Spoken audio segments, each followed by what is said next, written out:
décédé le 8 juillet dernier. Des actions se multiplient afin d'immortaliser Amadou Gon Coulibaly, dit Tag. Après l'annonce d'institut politique par le RHDP qui portera son nom, un livre Agg, itinéraire d'un homme d'État vient de paraître. L'auteur de l'ouvrage qui retrace le parcours de feu Amadou Gon Coulibaly, Etchere Seka, conseiller à la primature et son condisciple dans les classes préparatoires en France. La présentation de l'œuvre s'est faite mercredi à la primature en présence de son successeur, Ahmed Bakayoko.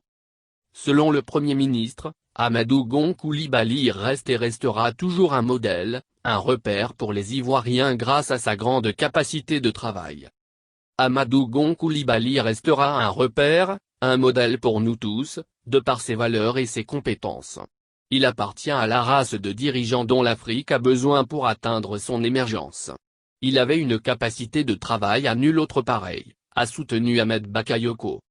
Et d'ajouter qu'Amadou Gon Coulibaly a été un grand homme caractérisé par la rigueur et l'humilité.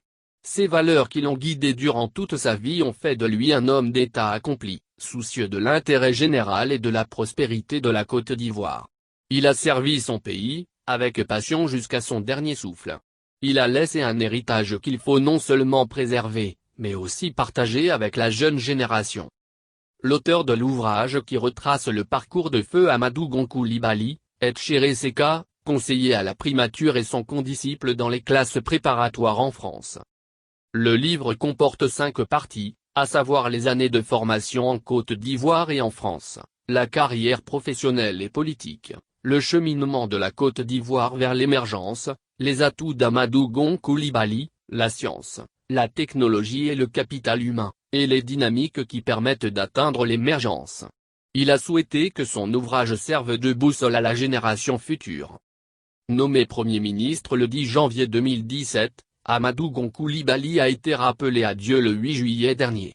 Il a été inhumé le 17 juillet à Korogo, avec les honneurs de la nation, faut-il le rappeler.